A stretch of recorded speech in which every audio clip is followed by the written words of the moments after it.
The two Disney live-action remakes that probably frustrate me the most are the abysmal Mulan and the allergic to fantasy Little Mermaid, because both hold so much potential in being adapted into a live-action spectacle, and neither film took advantage of that.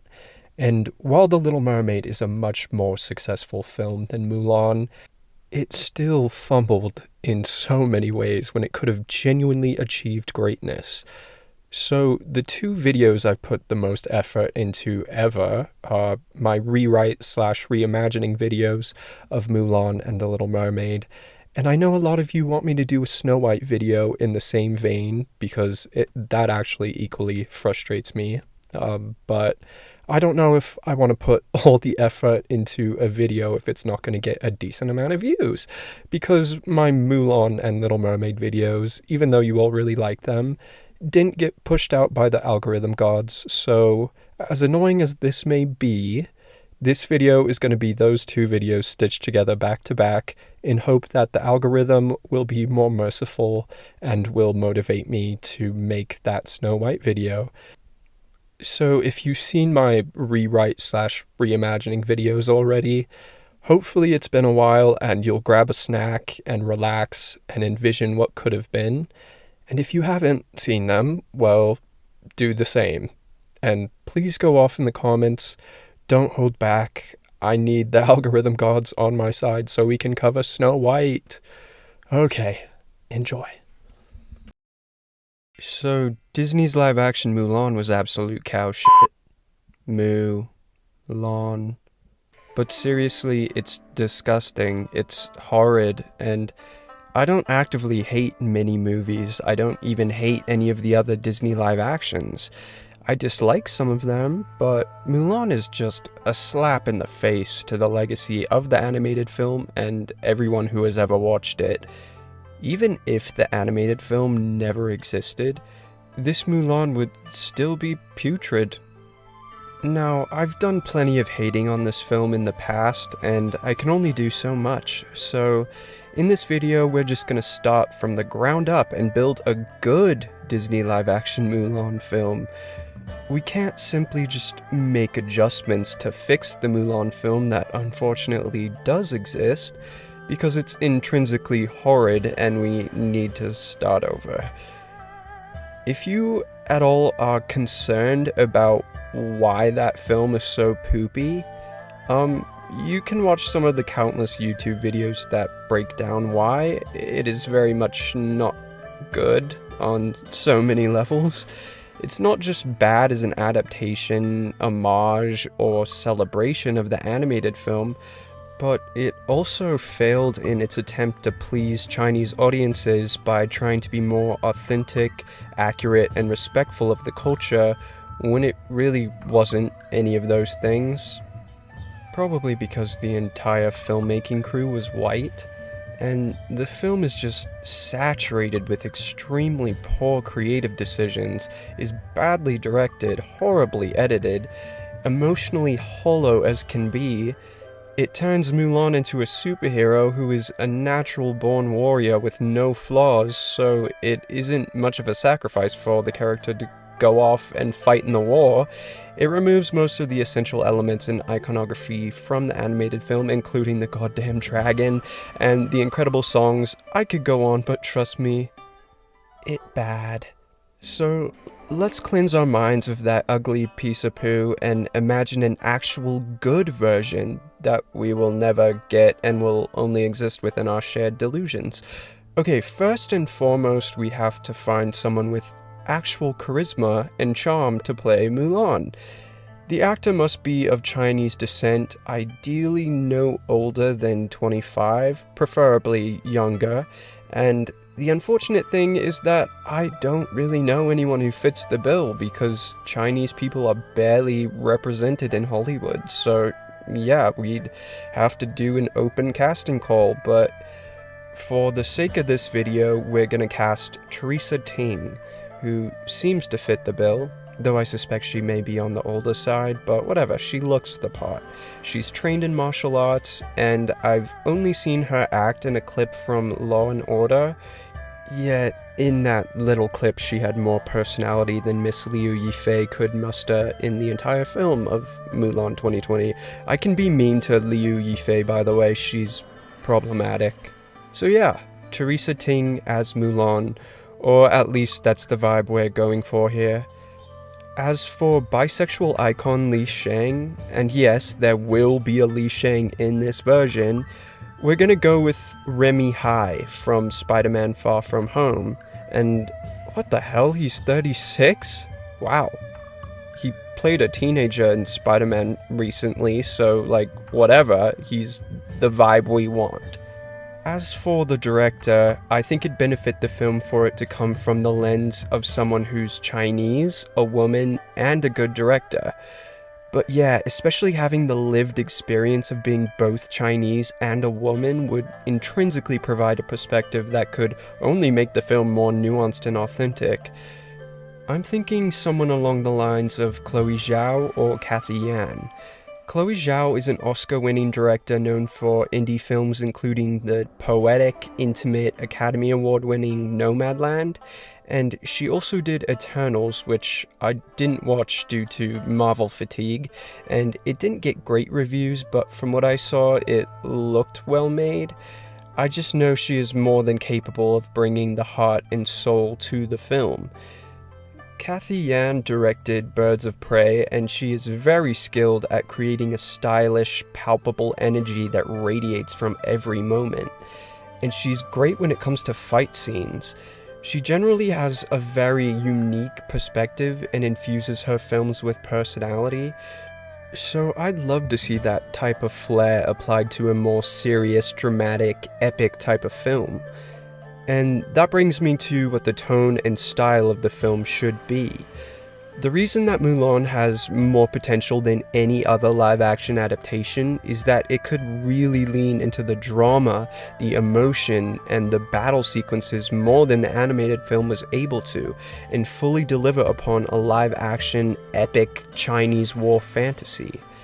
The animated film was definitely epic and filled with emotion, but it also embraced the expectations and sensibilities of Disney animation, and it mixed in a lot of silly, comedic, abstract elements that definitely work for a cartoon, but could be a bit trickier to translate into live action. So I think a live action film should really lean into the advantages of a more lifelike medium, and that way you'd have it be a companion piece to the animated film, an alternative to it that allows you to experience it through a more mature, complex lens, and they can coexist side by side until the end of time, and which one you watch depends on what mood you're in. That should be the case for every live action adaptation. But I by no means think a live-action Mulan should be all doom and gloom. I just definitely think it should be rooted more in drama. So, where would this leave the iconic musical sequences and the other elements like Mushu? As for the musical sequences, I could definitely understand the argument that they should be cut in favor of being more grounded and maybe replaced with instrumentals. After all, Cinderella is probably the best Disney live action and it wasn't a musical. But I think the songs are just too intrinsic to the DNA and legacy of Disney's Mulan, and simply just having nods to them or having instrumentals play could work. However, it just reminds us of great songs instead of actually hearing them. So, f*** it. We're here to embrace Mulan in all its glory, and we want this thing to be awesome. We're making it a musical, and you may be wondering how that would work in a more serious, dramatic version of the film, but that's where I think this film could be very refreshing, interesting, and set itself apart from the animation without contradicting it. The musical sequences here will be more in the vein of Les Mis, and the arrangements of the songs will be more sweeping, epic, operatic, and dramatic, with a beautiful choral ensemble to add to that vibe. And if you don't think that would work for more upbeat songs like Make a Man Out of You, once again, look to the Les Mis soundtrack. There are plenty of upbeat songs there, but they don't take away from the dramatic tone. And I just think you could also do some really innovative stuff with the arrangements and production and include more Chinese sounds and sensibilities. It could be really cool and would make it easy to not compare the songs to how they were presented in the animated film. Which soundtrack you listen to would once again depend on your mood. If you're feeling more jovial and fun, listen to the animated soundtrack. If you're feeling more emotional and dramatic, listen to the live action one. Okay, so what about Mushu? Could he fit into a more serious live action film? Of course I'm including Mushu, I'm not insane. One of the coolest aspects of a live action Mulan film would be seeing a photorealistic little pet dragon. But of course he would have to translate and adjust to fit this more grounded world, so I'm sorry, he won't be talking in this film. He'll be by Mulan's side throughout her entire journey, and she'll be talking to him, and he'll be able to understand her, and he'll still emote, but I don't think he should speak for many reasons. I think that one reason 2015 Cinderella was much more digestible than the other live-action adaptations was because the animals couldn't speak. Jacques and Gus Gus were there, and Ella could still talk to them, and they seemed to understand her, but if they would have opened their mouths to speak, suddenly we're in a very different movie. And especially for a film like Mulan, I think the experience would be more effective if Mushu didn't speak, but still carry himself with a certain wisdom. That way, it's still the same character, but in a more realistic world, and we're not comparing him to Eddie Murphy. If we had to make him speak, which would take a lot of convincing, and we'd have to find the right way to do it, I think he should definitely be voiced by an Asian actor with a very distinctive, deep voice that looks like it could come out of a photorealistic dragon, and he definitely shouldn't be cracking jokes, but yeah, I think he should be silent, yet with personality still. As far as visuals go, this film needs to look huge, and epic, and stunning, and atmospheric. I'm gonna need cherry blossom trees galore, feathery snowfall hauntingly drifting about, grand Chinese landscapes and towering mountains. I want gorgeous, I want luscious, I want scope, I want melancholy.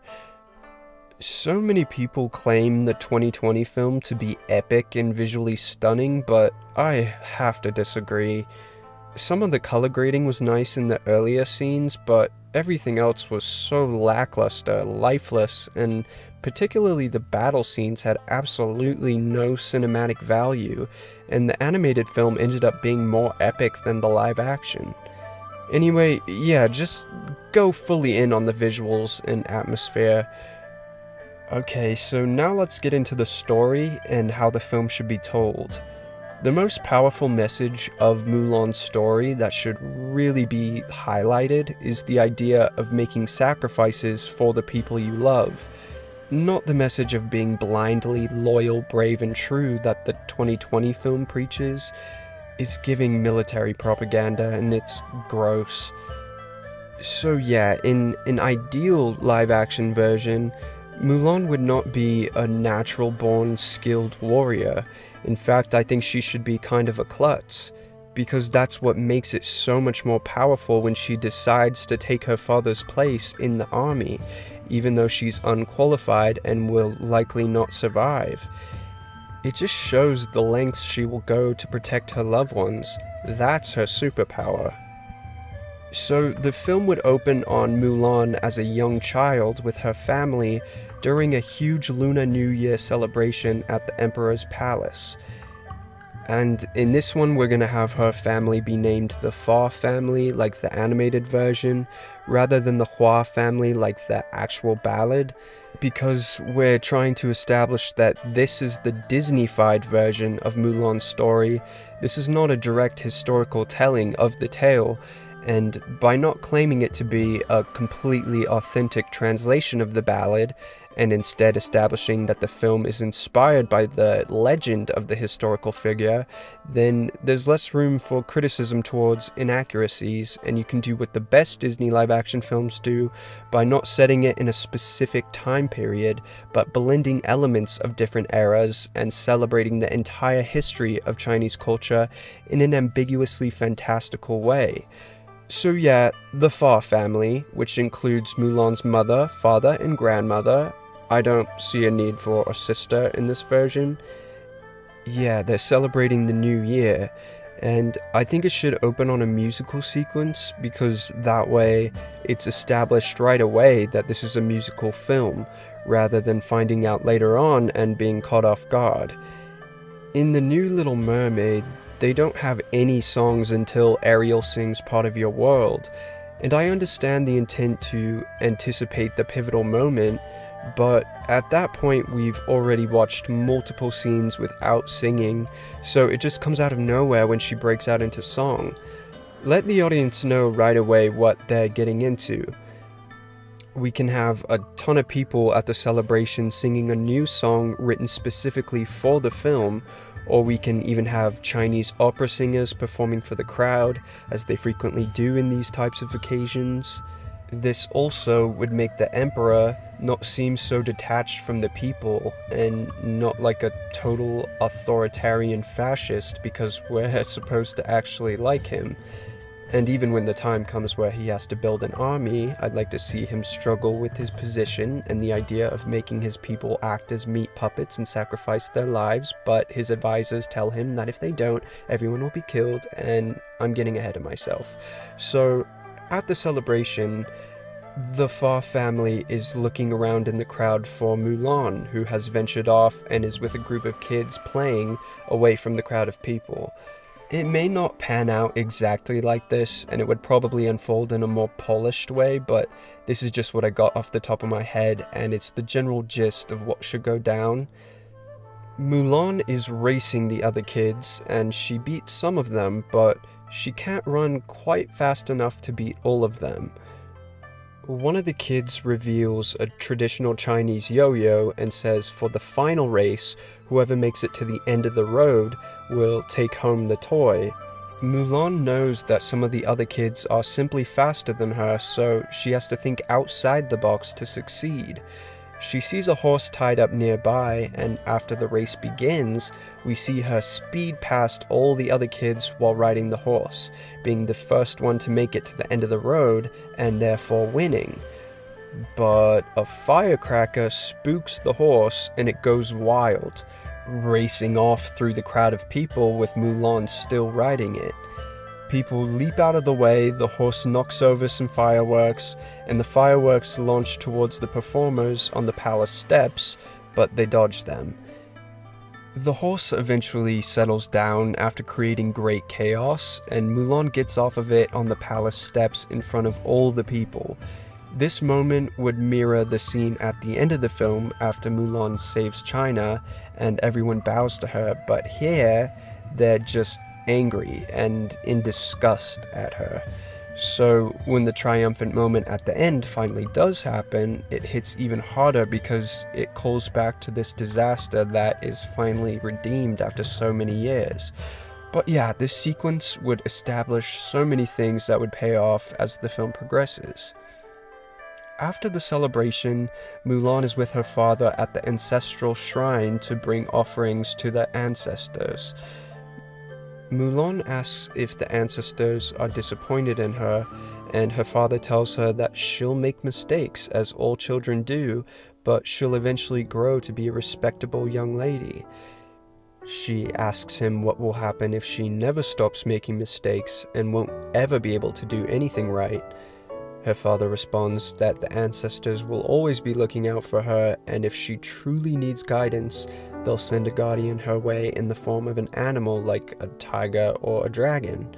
She asks if he ever had a guardian, and he tells her of his dragon that was by his side when he went to war.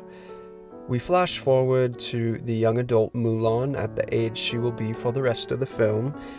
We see more of how she navigates her life through her cleverness and gets through the day-to-day duties by thinking outside the box. We see how she is kind of a klutz. We see her relationship with her parents and her grandma, and it's really sweet and cute, and we can feel the family's affection for one another. And then Mulan is informed of her meeting with the matchmaker, and we can see her light start to dim. We cut to the first appearance of the Huns attacking the Great Wall of China. No, we're not getting that pointless, silly witch character from the 2020 version. We get Shan Yu, a more developed, menacing, sinister, intimidating Shan Yu, who is just downright brutal and cruel. And he'll get a bit more backstory and a motive that isn't clunky or unnecessary. Now we're back to Mulan, who is preparing to get ready for the matchmaker. Mulan's grandma is not quite as goofy as she is in the cartoon, but she still adds some subtle comedic relief, mostly by having a bunch of superstitions she abides by, including having a pet cricket named Cricky, which is going to be more of a realistic cricket than the Cricky from the animated film. He won't be doing any unnatural expressions or anything. The Honor to a Soul sequence plays out, and it's definitely not a shot-for-shot recreation. It does its own more dramatic interpretation of it.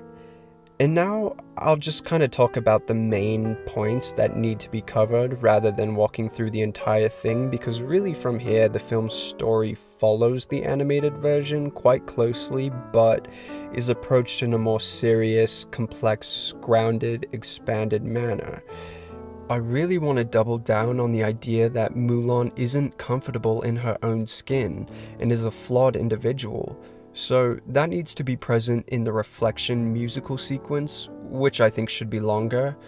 They could use the extended version that was cut from the animation or whatever new lyrics fit better, but this should be Mulan's I dreamed a dream moment where she truly is realizing that she is far from the respectable lady that her father told her she'd grow up to be, and she just keeps letting everyone down with her mistakes.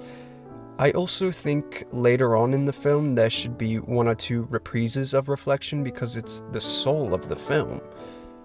During the scene where Mulan decides to take her father's place in the army, it needs to be a climactic, epic, intense moment like in the animated film, and not the underwhelming blink and you'll miss it moment from the 2020 film.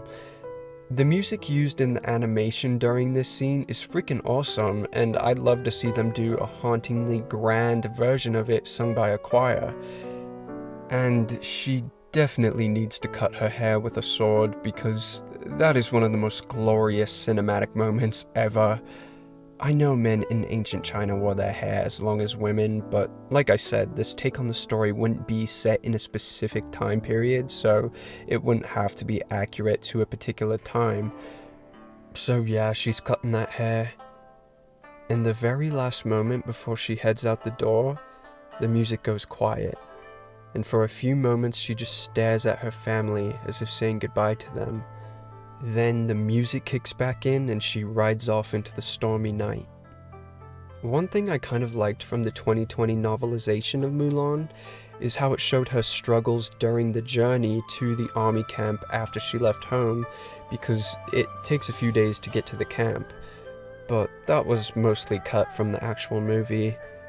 I think we should see a bit of that here. Not too much, just her beginning to starve a bit, and when she's camping out in the rain overnight. That's when Mushu shows up and leads her to an apple tree she can eat from, and he sticks by her side for the rest of the film. The battle sequences, unlike in the lifeless 2020 film, are extravagant and breathtaking, and not too extreme in terms of violence, but still edgy for Disney, somewhere on the level of the Pirates of the Caribbean films. And though Mulan has picked up some fighting skills from training, she still isn't an expert warrior and has to use her cleverness as a means of defeating the Huns. Oh, and we need some romantic chemistry between Mulan and Shang before he realizes she's a woman, so we can really solidify him as a bi icon. And when it is finally revealed that Mulan is a woman in a very dramatic, emotional moment, Shang at first remains speechless and stunned while the Chancellor demands her to be executed. And when Shang finally does react, he doesn't just refuse her from being killed, but he recognizes Mulan's bravery and courage, and unlike the animated film where he gets pissy and just leaves her to survive on her own, he stands by her, as do Po, Yao, and Ling. Their automatic reaction is not disgust because they know that she's probably doing what she's doing for a reason, and since they think the Huns have been defeated, all the other soldiers who don't accept Mulan go their separate ways. And later that night, during the final act of the film, there's a parade at the palace due to the belief that the Huns have been defeated, and since Mulan can't reveal to anyone that she was a soldier, she just watches from the crowd as Shang and the rest of the gang are celebrated. She makes somber eye contact with Shang in particular, then takes her horse and begins to ride back home. But then she sees that some of the Huns, including Shan Yu, have survived. She goes to warn everyone, but it's too late. She has to act fast. She recalls the damage she did from the opening scene when she was a child and gets the idea to use fireworks. She launches them at the Huns as they approach the palace, taking some of them out. The crowd at the palace is unfazed by her shooting fireworks at the Huns because it's so loud and chaotic already. Mulan tries to light a large skyrocket, but it begins to rain, so she can't get a flame. The Huns approach closer and closer. It begins raining harder and harder, a huge storm that the crowd at the palace seems to embrace and dance around in. Just when the Huns get within touching distance of Mulan and one lifts his sword, Mushu moves in front of Mulan, and for the first time he roars out a huge stream of fire that sets the attacker ablaze. Mulan is stunned and is like, "I didn't know you could do that, that would have been nice to know." Then she quickly grabs him, lights the skyrocket with his flaming breath, and runs towards the palace, telling Shang to get the Emperor to safety. The lit skyrocket gets knocked over by one of the Huns and is launched at the palace, blowing the entire roof off of the palace, leaving tons of rubble on fire and sending everyone into a frenzy. I want a huge chase/fight sequence throughout the hallways of the palace, and a final fight between Shan Yu and Mulan inside the palace with rain pouring down on them because the roof had been blown off. It's an epic, intense showdown, and Mulan is almost defeated as she's being choked by Shan Yu against the palace wall. But Mulan kicks the wall, which sends some debris down. She breaks free, runs around a corner. Shan Yu chases her, and when he runs around the same corner, she's just standing there with her sword pointed outward, so he runs into it, impaling him. They're face to face as he's taking his last breaths, and he calls her clever, saying something along the lines of how his men could have used some of that, or how that's the one fighting skill he overlooked, cleverness. And then he dies. The chill-inducing, triumphant scene where everyone bows down to Mulan happens while it's still drizzling a bit of rain, and then she declines the Emperor's offer to be part of his council, and as she's about to head home, Shang tells her he'd like to see her again, and she tells him to come by her village sometime so she can teach him how to, I don't know, something cute that she was able to do earlier in the film that he wasn't. Some kind of cute callback. On her journey home, she says goodbye to Mushu in the spot where she found him, and he disappears into the woods as she thanks her ancestors for sending him her way. I want the end scene to be her embracing her father as he says, "The greatest gift and honor is having you for a daughter," which should be one of the very few lines of dialogue directly lifted from the animated film, because generally for a live action film it's not a great idea to just recycle dialogue that was created specifically for an animated movie. end up constantly comparing the two versions that way, and certain things written for animation does not always work in live action, so yeah. But this line is so powerful it needs to stay. The film ends panning out on a wide shot of Mulan and her father surrounded by cherry blossom trees as a gorgeous choral version of Reflection swells. The end. Those are just ideas that can definitely be polished and expanded upon, but that's the vibe we're going for when it comes to the definitive live-action version of Disney's Mulan. There's so much potential here to create something truly spectacular that undeniably celebrates the animated film, but is viewed through a much more mature, dramatic lens, and therefore feels like a completely different experience. I'm curious what you wanted out of a live-action Mulan film. If you could do anything, what would you do? How would you approach it? I don't know, there are so many different things you can do, and yeah, what would you do? What are some specific sequences and elements you'd like to see? Let me know, okay? Love you. Well, some of you. Shocking, he's doing another Little Mermaid video. No, you listen here, buddy boy. This is my ultimate Little Mermaid video, so strap on your flippers and get ready to... No, that's stupid. Okay, so this video was initially gonna be sort of a script doctor situation where I just fixed what I believe could have improved the script for the live-action Little Mermaid, and then it turned into a whole rewrite of the script, and then it led me to concocting a completely different approach and vision for the film with some elements of what we actually got sprinkled in. So, like I said, strap in because I have so much to say and so many ideas ranging from who should have directed the movie to how it should have looked to a complete story outline. And I spiraled down this rabbit hole because there is just endless potential for a live-action Little Mermaid, especially one with real-life Siren Princess Halle Bailey playing Ariel. Such an inspired, exciting casting choice for such a dry film. And I personally am just coping and vocalizing my frustrations because they just did the bare minimum when greatness was dangling right in front of them. And obviously, different strokes for different folks. Not all of you will agree with me, that's fine, but the reality is that many people who were excited about this film were left very underwhelmed, especially by director Rob Marshall's very bland, basic direction, which is far from what people would expect of a Disney mermaid fantasy movie. Not to mention one that is specifically based on a beloved, iconic film that already comes with its own expectations. And this didn't need to be the case at all. We should be demanding more from the professional artists who are supposed to be the best at what they do and are being backed by insane amounts of money. We should expect more impressive results from the media we consume, considering all the resources that go into productions like this.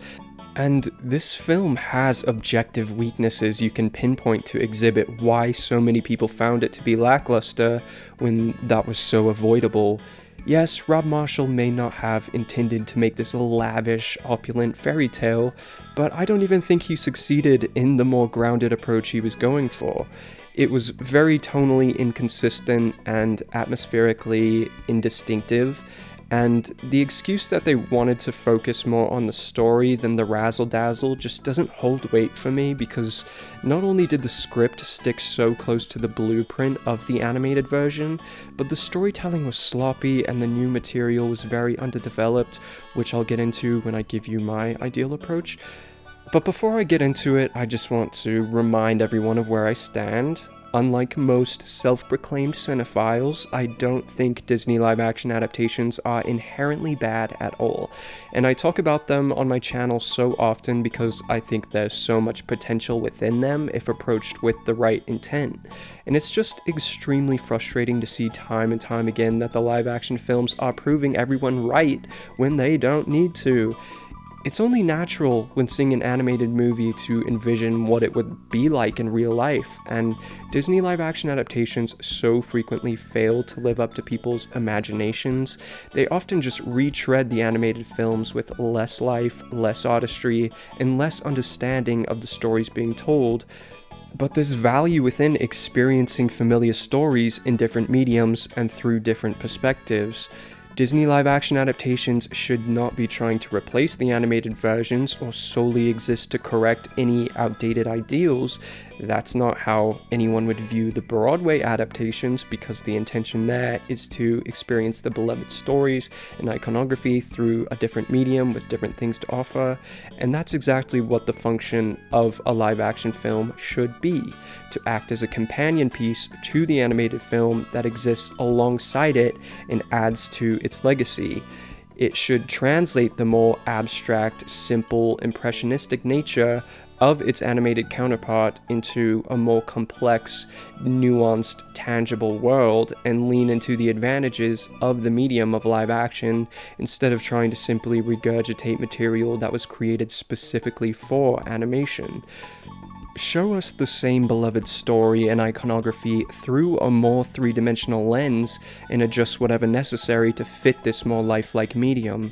That's the winning approach, and that's how I will be approaching my take on The Little Mermaid, and hopefully this will give Disney a better idea of what to do with the future adaptations, because they're gonna happen no matter what, and we should want movies to be good.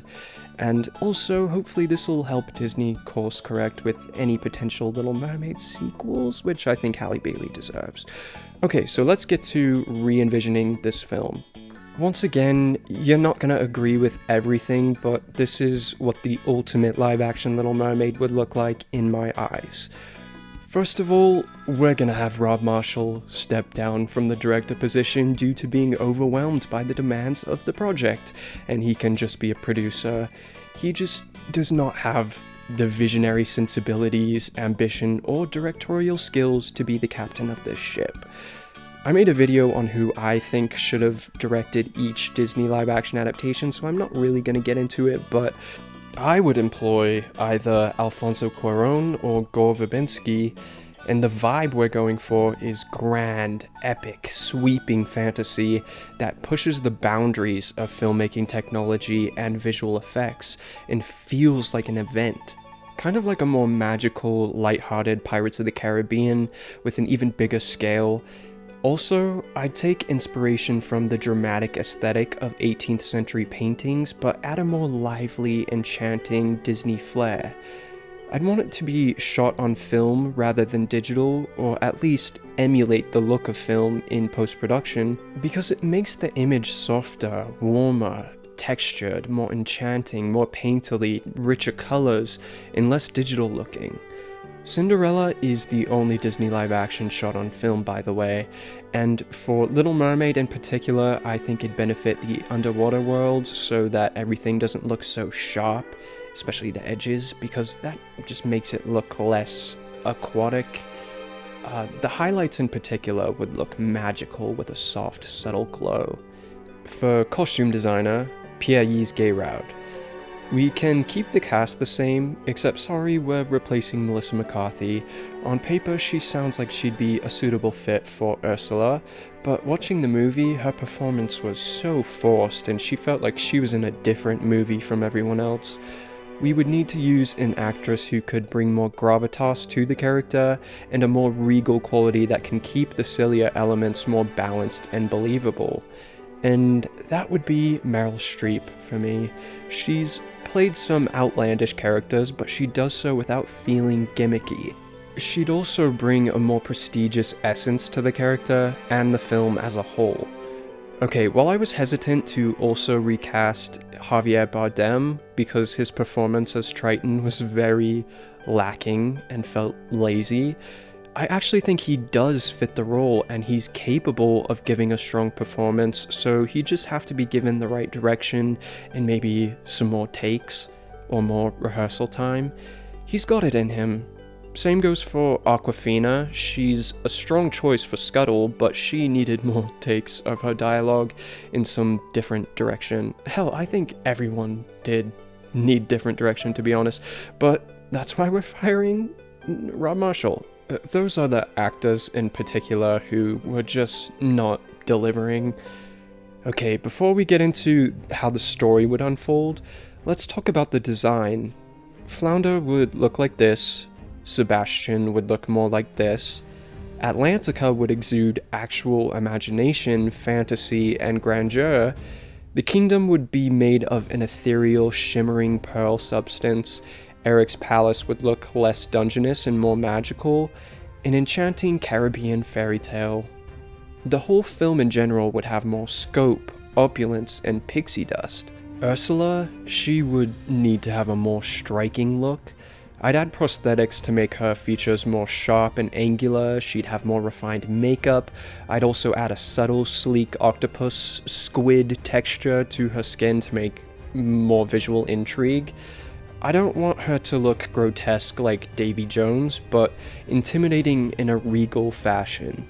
Speaking of Davy Jones, the visual effects on Ursula should be as eye-popping as they were on him, because that was back in 2006 and looks more incredible than any CGI I've seen in recent years.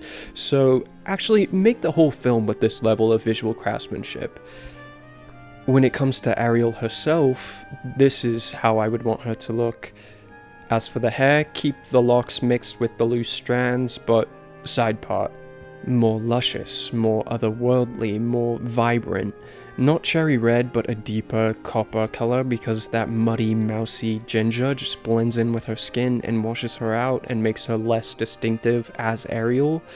I'd go with a wig, so she wouldn't have to go through all that trouble with her actual locks, and we'd be able to shape it and maintain it better.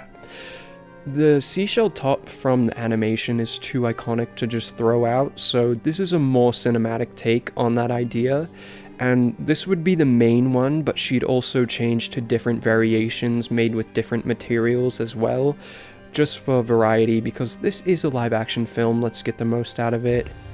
And in addition to slightly more ethereal, princessy makeup that makes her stand out more, I just also really like the idea of subtle scale freckles that shimmer on her cheeks when she's in her mermaid form, because, like I said, lean into the advantages of live action, and one of the advantages of live action is textures and details that animation can't show.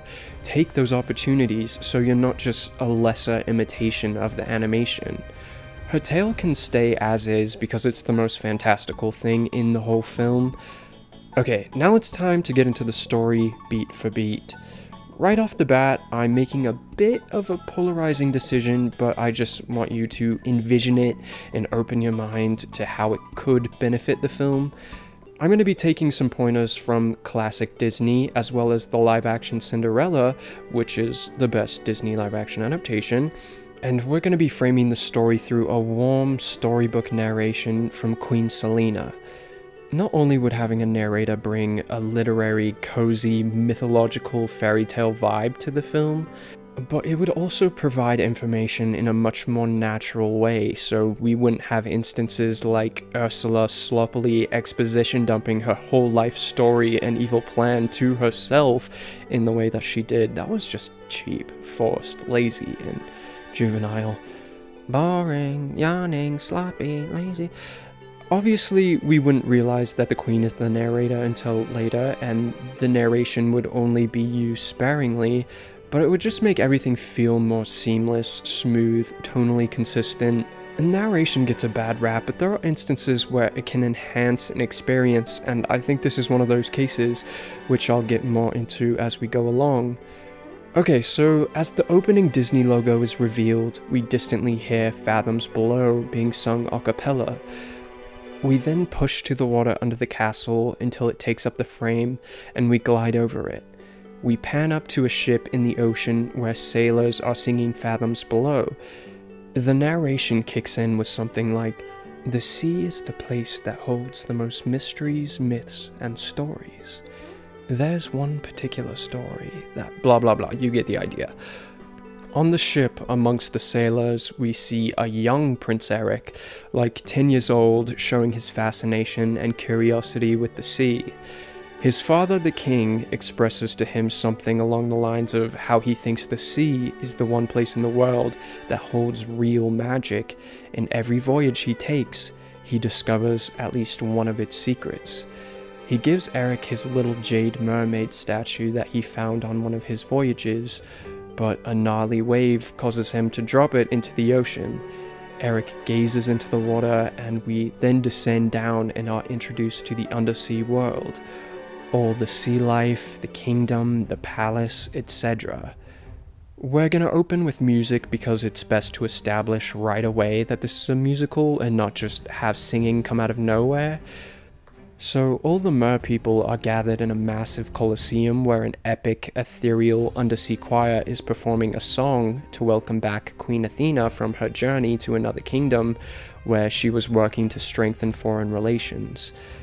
The choir then presents the daughters of Triton, except for young Ariel, who is not present, and the girls sing an enchanting, jovial tune. Not the Daughters of Triton song from the original film. Maybe we can still use the melody and slow it down a bit and make it more operatic and cinematic, because honestly that song is corny and wouldn't work in this circumstance. So yeah, let's have an original song about celebrating the goddess of the sea or something. So while they're singing, the queen arrives on a seahorse carriage and everyone cheers as she reunites with her daughters, but she asks where Ariel is. We then see the queen being escorted to a young Ariel who's sick in bed.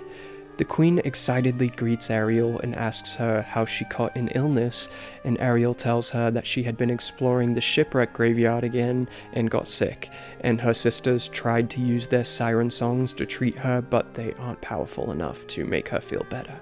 So yeah, in this version the siren song is not going to be some bewitching enchantment to mesmerize someone, but a tool to revive and heal to certain extents. So the queen uses her siren song with the iconic melody while placing a hand on Ariel's head to relieve her of her illness. Ariel says she feels good enough to continue exploring, and the queen laughs and says she still needs to stay and get some rest. We then have the queen telling Ariel about all her adventures, and she gifts Ariel with a souvenir, a music box that contains the tune from Part of Your World, starting from the "I wanna be where the people are" portion.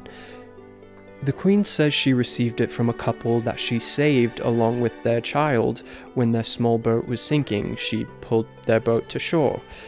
Ariel is mesmerized, and we'll see the music box become her first ever trinket for her treasure trove.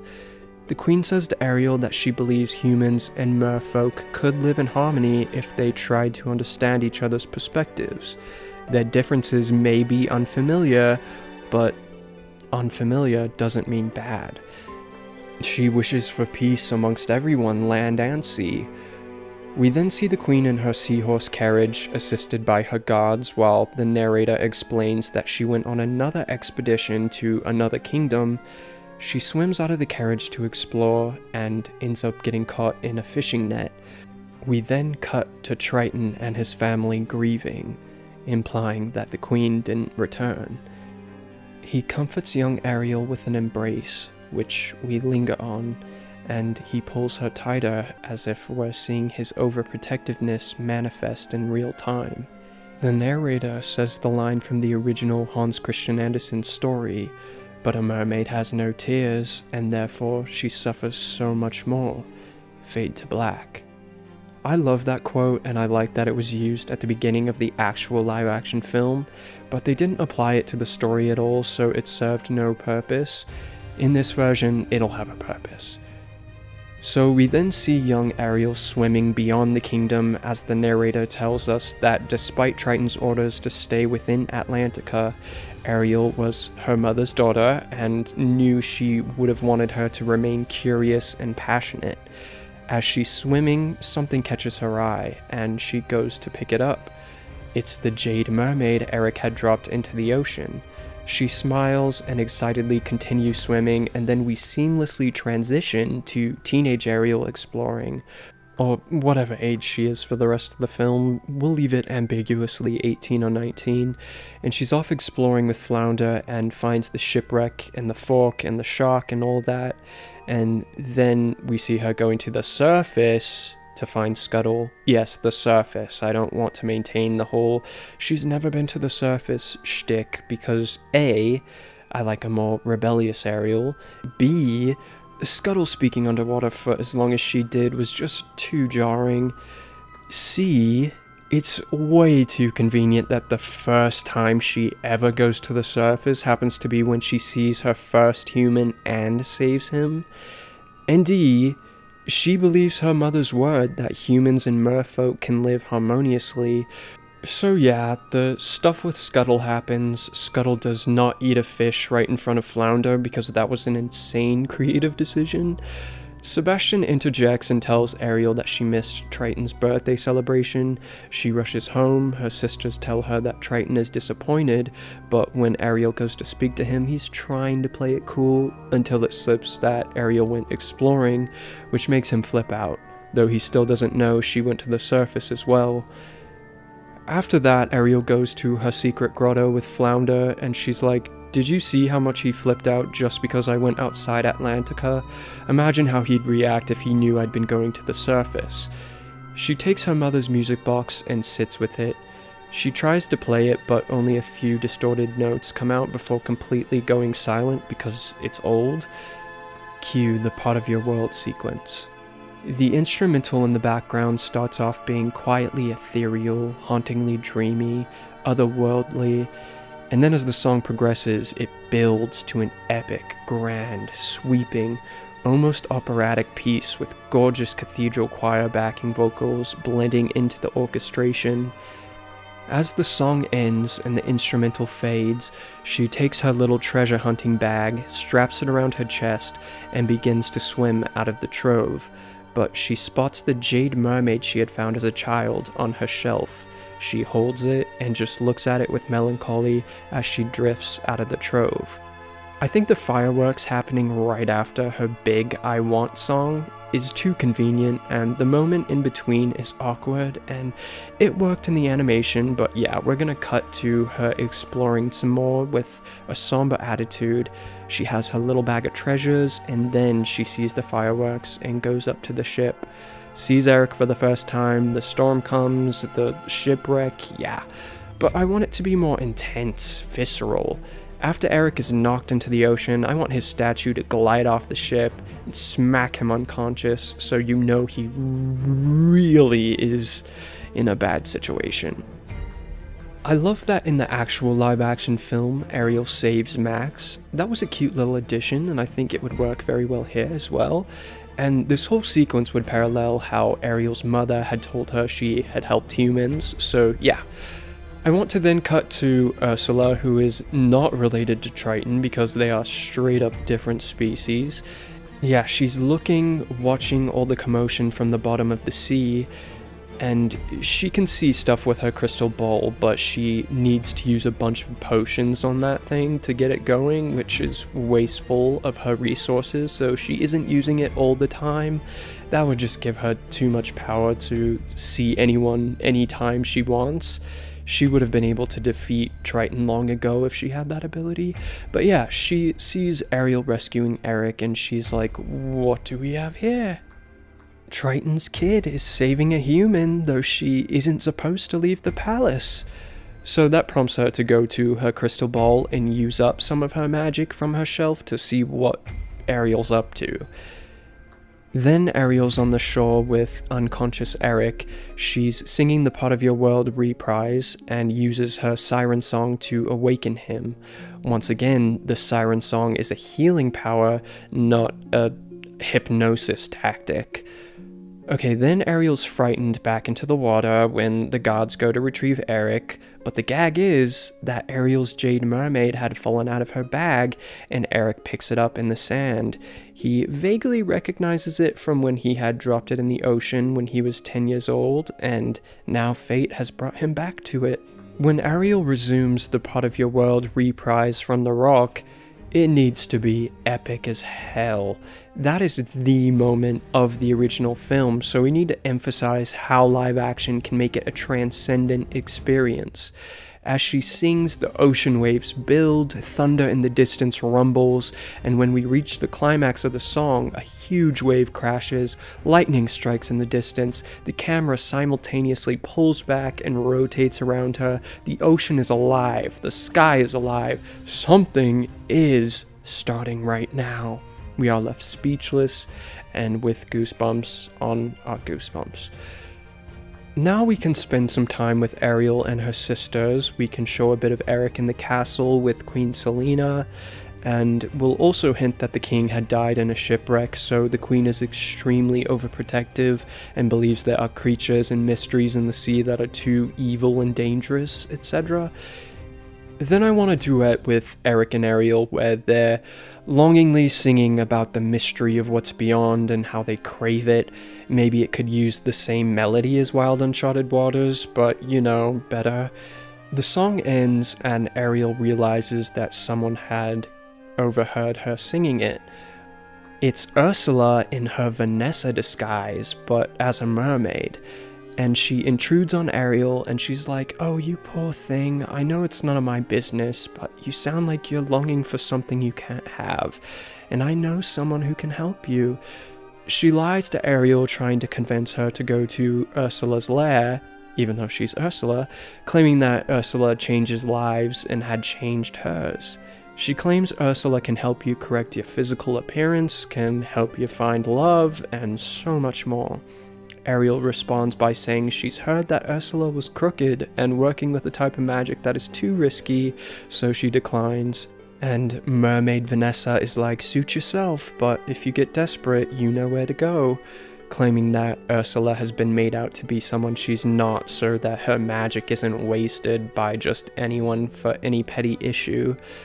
Okay, then we have Ariel and her sisters hanging out, and Ariel is just in La La Land. She's completely tuned out, and the sisters confront her about it. She brushes it off and swims away. So then Ariel's with Flounder, and she's spiraling, saying she has to see Eric again, but doesn't know how, and then Sebastian interrupts, and cue Under the Sea musical sequence. Compared to the actual scene in the live-action film, this version has a lot more sea life, vegetation, and doesn't look so barren. The backgrounds are darker, richer, while the foregrounds are brightly lit with large rays of light that beam down. The song itself still very much has a calypso vibe, but a much more cinematic, adventurous energy with a massive choral ensemble. We got thousands of shimmery fish zooming by and twirling around while singing. We got newts playing the flute and cops playing the harp. Okay, not in the literal sense like the animated version, cause yeah, that doesn't translate well to live action, but like, you can have a newt making a flute sound with some organic sea material and a cop making a harp sound by striking its tail through some vegetation that's being held taut by another animal, etc, etc. You can do it, you just have to use your imagination. Don't just have those lyrics and then a visual that has nothing to do with what is being sung. Get creative. Okay, so Ariel's sisters overhear Sebastian's musical celebration of the sea out of context and join in, playfully twirling around Ariel, trying to get her to dance with them. Ariel is pulled in, starts enjoying herself, but then breaks away and begins singing a new verse of the song that goes something like, under the sea, I've spent my life here, I know the tides, it's prison to me. I want to go beyond the shore, the world has so much to explore, so play your music, my mind's still moving beyond the sea. Yeah. And her sisters are like, "Oh, Ariel, you're such a teenager. One day you'll appreciate what you've got." Then they go into the big finale of the song, and of course, Ariel disappears. She's back in her grotto, telling Flounder she's gonna go back to the shore and wait for Eric. Flounder tells her it's dangerous, and she's like, maybe it is, maybe it isn't, but there's something there that she feels is worth taking a risk for. Then we hear Triton's voice threateningly say, "And what do you expect to come of that, Ariel?" She's startled, he's angry, she doesn't know what to say. He's like, "There's nothing you can do, you're a mermaid, you can't change that, you're risking your life for nothing." They argue, he destroys the grotto, it's scary, she cries, he shows remorse, fighting back his emotions, and then leaves. Ariel then, in an act of desperation and rage, flees to Ursula's lair, which we will actually be able to see in This depiction of Ursula is more sultry, sinister, and intimidating rather than loud and goofy. Though she is by no means a serious lady, she's humorous and playful and eccentric in a more grounded way. But there are unexpected moments where she just absolutely goes unhinged and maniacal. When Ariel enters her lair, she sort of realizes that she made a mistake and reacted out of emotion and is now trapped with this crazy woman, and that feeling only progresses the longer she's there. This version of the Poor Unfortunate Soul song is sinister, sultry, and uses instruments like the harpsichord, organ, and cello, accompanied by a dark cathedral choir. And Ursula doesn't just manipulate Ariel into making a deal. The real manipulation was getting Ariel to come to her lair. She increasingly intimidates and subtly threatens her. She nonchalantly, passive-aggressively begins to scare the shit out of Ariel, going from gesturing to all the spooky stuff around them to pointing out the skeletons of the ones who couldn't pay the price with a wicked smirk. We'll keep the scale plucking instead of Ariel signing the contract because I like the whole bound in blood aspect. And to get Ariel to pluck the scale to bind the deal, Ursula nonchalantly grabs Ariel's arm, twists it, and digs her nails into it so Ariel will quickly react. I just like the idea of Ursula intimidating Ariel to make the deal, almost forcefully, rather than manipulating her, because, yeah, Ariel is a teenage girl who makes mistakes, but she's not dumb, and we've already seen her make plenty of mistakes at this point and react out of emotion, so this just adds an interesting layer to the film. Okay, so the land stuff. From a story point of view, that's where a lot of the actual live-action film's strengths lie, though visually it's still lacking and there are some huge missteps we'll get to. For the most part, we'll follow the basis of what the film actually did. I like that she was rescued by a fisherman, I like that she was taken to the castle and washed up by the staff and such. I would just want to spend a tad more time with her taking in everything, trying to walk, etc. And I do like the new song for the first time, and it's the rare new live-action song that actually fits with the rest of the soundtrack. But I would expand on it, change some of the lyrics to fit what's going on more, also dwell on the sad part more at the end. Really go for the Best Original Song Oscar. And I'd begin the song with Ariel attempting to sing, but nothing comes out, so then it just proceeds to be sung in her head. The way it goes down in the actual film is awkward, where we're in an extreme wide shot and just hear singing out of nowhere, and are like, where is this coming from? Isn't she supposed to be mute? I just don't like that. So yeah, things pan out as they do. Ariel is sad after her failed interaction with Eric, and this is where we lean into the Hans Christian Andersen, but a mermaid has no tears quote. Ariel cries for the first time, and it's a huge moment. She touches her tears and looks at them amazed, which just makes her cry more, but with a growing smile. Okay, we continue the way the actual film did with all the library stuff. That's the best edition the movie made. The difference with our version will be that Ariel sees the Jade Mermaid on the shelf and recognizes it. Eric addresses it but doesn't offer it to her.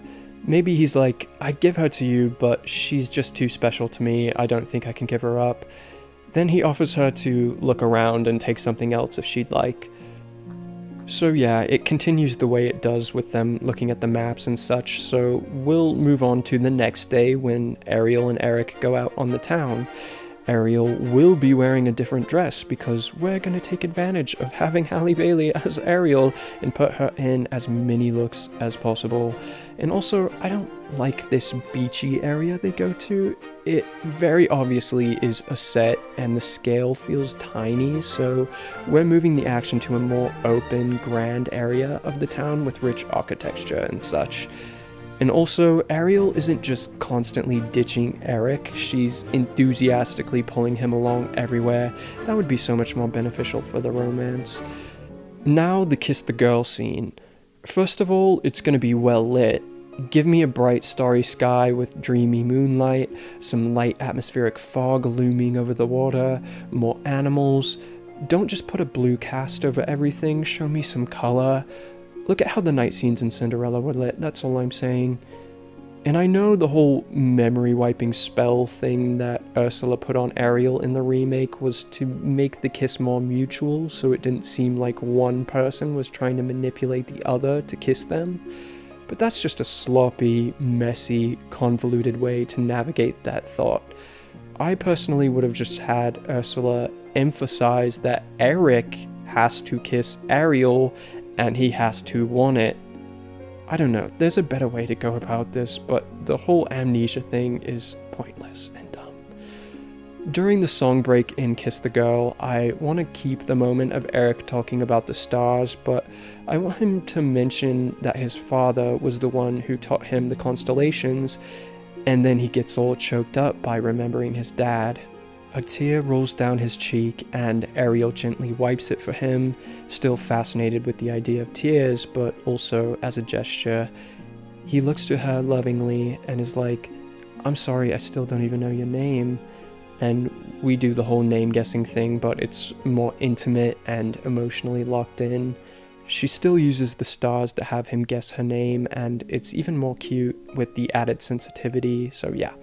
When Ariel and Eric are back at the palace, soaking wet, there's an opportunity to kill several birds with one stone. The actual film did not take this opportunity, and that ultimately had a negative impact on it, but we're doing so here. So they're caught by Grimsby, who informs them that they are late for Eric's birthday celebration.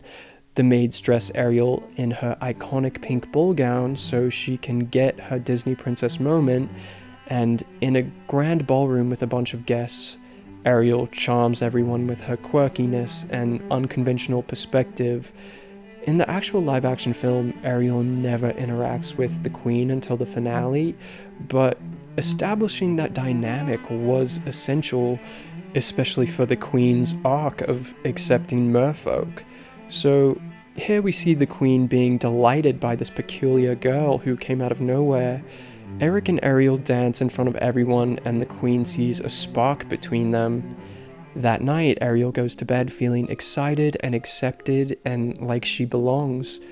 So the scuttlebutt will absolutely not be happening, thank you. That time can be dedicated elsewhere. But when Ariel wakes up in the morning, Scuttle does still inform her of an engagement party, and she sees that the maids had set out a lavish teal gown for her. Because, I mean, the character of Ariel is always associated with this random teal gown she never wears, so let's give it to her. It's an excuse to put Hallie in something extravagant again. She rushes down the stairs in her teal gown, and that's when she discovers that Vanessa is the one Eric is getting engaged to, but she only sees her from behind because she would recognize her face from when she was in the mermaid form. Vanessa also has two cats, which are Flotsam and Jetsam in disguise. Ariel runs into the ocean in her big gown and swims to her rock, etc., etc. Scuttle discovers Vanessa's identity and informs Ariel. Ariel goes to find Vanessa, running into the room Vanessa was getting ready in, but it's empty. She turns around and Vanessa is standing in the doorway like, "Oh, it looks like you did visit Ursula after all. I hope she gave you everything you wished for." Ha ha ha ha ha ha. She unleashes an evil laugh and locks Ariel inside the room. Ariel tries to break down the door, but it won't budge. She ends up ripping her skirt and using it as a rope to climb out the window. The engagement party takes place on a ship because that heightens the stakes for Ariel. She has escaped the room, but now she has to get on the ship. She swims to it. Time is running out. She gets to the ship, tackles Vanessa to the ground. They have more of a cat fight than they did in the actual film, and things unfold accordingly from there. Sun goes down. Ariel is a mermaid again, has her voice. Ursula pulls her overboard, and once they disappear underwater, everyone on the ship is silently stunned. Eric is running around panicking like, "We have to do something." Grimsby is like, "I'm sorry, but there's nothing we can do up here." And Eric begins to cry, feeling hopeless. his mother comes to him and embraces him. Meanwhile, Ursula is using Ariel as bait to get to Triton. He shows up, hands his trident over to Ursula in exchange for Ariel. We're gonna have Ursula turn him into a little sea worm thing. Ursula uses her new powers to grow into a giant kaiju sea goddess while an intense storm manifests. We can see this all very well, by the way, and there isn't just an ugly blue cast over everything. It's vivid and lively, but menacing and gloomy. The storm escalates, the sea comes alive, a volcano erupts, so Ariel has to dodge debris, lava, and volcanic rock, in addition to trying to avoid getting killed by Ursula. Now, Ariel's sisters arrive on seahorses and help Ariel battle Ursula with spears and tridents. Ursula is about to wipe out her sister when cannonballs from Eric's castle suddenly fire away at her, so both merfolk and humans are working together to defeat Ursula, but she's just too powerful. When Ursula gets Ariel in her sights and is about to blast her with the trident, Eric, who's steering a ship, impales Ursula with it, which causes her to drop the trident onto a cluster of rocks, but she isn't killed. Ariel gets a hold of the trident and points it at Ursula. Ursula cackles at her as if she's too pathetic to be capable of doing anything with the trident, but Ariel suddenly blasts Ursula with the trident until she bursts into sea foam. Eric, injured, lays beside Ariel on the cluster of rocks. Ariel says to him, "You saved me," and he says, "You saved me first." She looks to his injury, places her hand on it, and uses her siren song to mend him. Ariel sees glowing beneath the surface and goes to check it out, and it's her father being revived, and they have their moment, etc., etc. That morning, Ariel is watching the castle from her rock while singing a new reprise of Part of Your World that is similar to the second reprise that she sings in the actual live-action movie. Triton watches his daughter contemplating. Ariel's sisters, as well as Sebastian and Flounder, join him, encouraging him to make Ariel human. Eric, who has been looking out to the sea from the castle terrace, sees a bright magical light as well as waves building, so he heads down to the shore. We cut to Ariel as the waves rise around her. The water wraps around her and then solidifies into an ethereal metallic gown.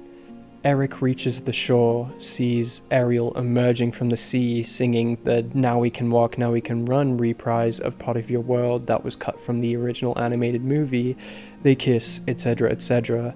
At their wedding, which is on a boat, Triton gives both Eric and Ariel amulets that allow them to transform into merfolk whenever they wish to visit their family in Atlantica. When Ariel says goodbye to her father, she wipes a tear from his cheek, paralleling when she cried for the first time. Beautiful sweeping shot of them setting sail into the sea. The narrator begins to bring everything to a close, and we see her and see that she had been telling the story to some people of the kingdom. Children are gathered around her in a candlelit room. As we pull back, we see that there are also merfolk listening from within a large indoor fountain/pool. We continue to pull back out of the castle, gliding over the sea, while the chorus sings Part of Your World. We find Ariel and Eric on a voyage. The end. Halle Bailey and Jodie Benson singing Part of Your World over the end credits. Okay, obviously there'd be more details and depth and it would be more refined, but that generally is my vision for a live-action adaptation of The Little Mermaid. I'm curious to hear your ideas. What vibe would you go for? How would the visuals look? What moments would you add? Is there anything you'd like to see within the particular story? Okay, I'm feeling long-winded and delusional, so I gotta go. Hope you enjoyed. Share if you did, don't if you didn't. But you have no taste if you didn't. Bye!